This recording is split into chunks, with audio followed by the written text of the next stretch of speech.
marka khilaafaadka qoysku yimaado ma jirtaa fursad kale oo wax lagu badbaadin karo.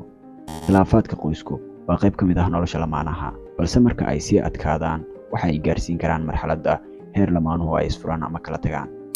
la talinta qoyska waa habka ugu fiican ee lagu xallin karo khilaafaadka qoyska dhexdiisa ah, laguna badbaadin karo xiriirka lamaanaha si looga hortago inaysan lamaanuhu gaarin go'aano fudayd iyo degdeg uu ka muuqdo.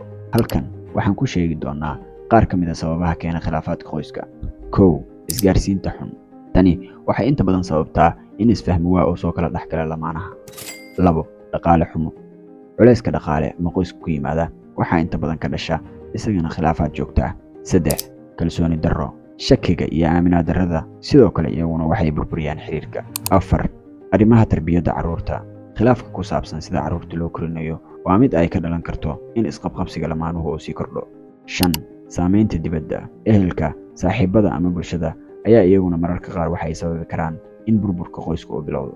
doorka la talinta qoyska. la talinta qoyska waa hab ay lamaanuhu kula kulmayaan la taliye xirfad sare leh si ay u falanqeeyaan dhibaatooyinka dhexdooda ah, sidoo kalena ay u helaan xal ku salaysan wadaxaajood iyo isfaham.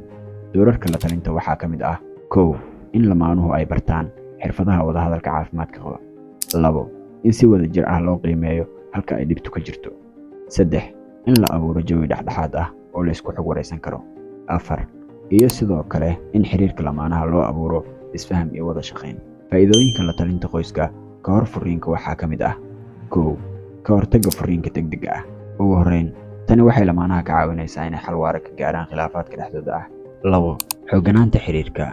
waxa uu kobciyaa kalsoonida iyo jacaylka lamaanaha. 3.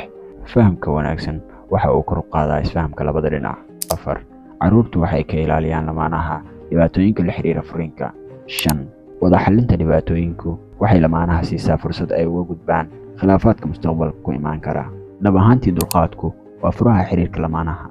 haddii khilaafku idinku bato, fadlan waxaa si degdeg ah oo la xiriirtaan Dr. Idil Cawi Cilmi oo ah la taliyaha ugu habboon ee arrimaha qoyska.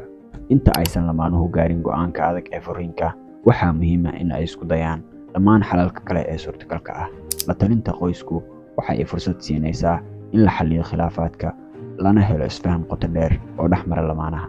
xiriir walba waxa uu u baahan yahay dadaal iyo dulqaad. furiinku waa doorashada ugu dambaysa marka la waayo xal kale. haddii aad la kulmayso dhibaato kaaga imaanaysa lamaanahaaga, ha sugin inta ay xaaladdu sii xumaanayso. raadso caawimaad degdeg ah, taas oo kaa kaalmayn karta badbaadinta xiriirka qoyskaaga ama lamaanaha aad jeceshahay. si aad mar kasta u hesho macluumaad ku saabsan cilmi nafsiga uguna xirnaata Dr. Idil Cawi Cilmi, fadlan page-keena follow soo dheh. mahadsanid.